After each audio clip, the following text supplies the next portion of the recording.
Ito na yung ating miracle fruit. So, ayan. Pinakuluan na natin. Low fire lang siya. Ayan, para hindi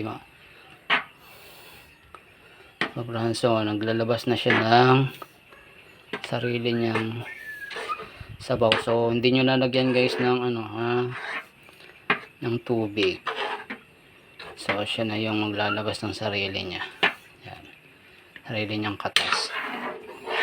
Kasi para siyang pakwan na tubig siya. Ayan.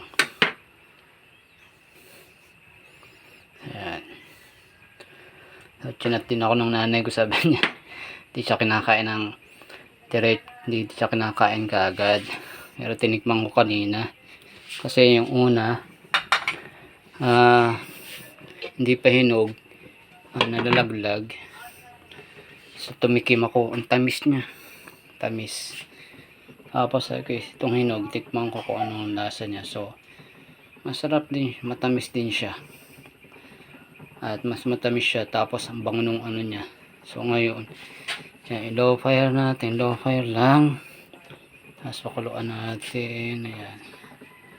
So hanggang sa tapos peperminta natin yan. Yan ay ating miracle tree, miracle fruit.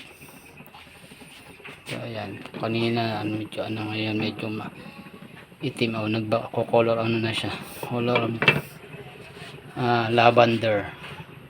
So ganyan yung magiging kulay niya.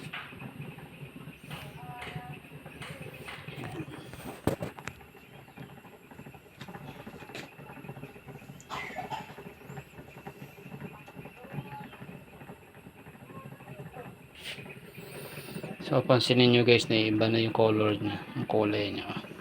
Kukulay violet na o lavender. Ayan. Natin ulit.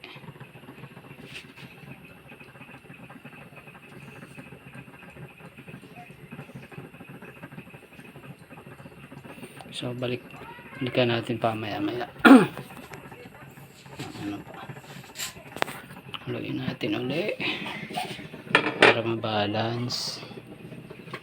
Ayan. O, diba may nagkulay niya. O, kulay, na siya, violet.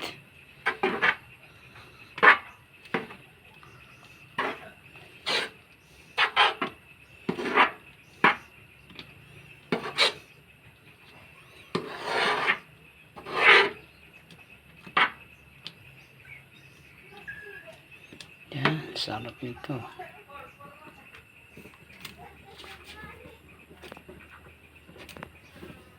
Okay.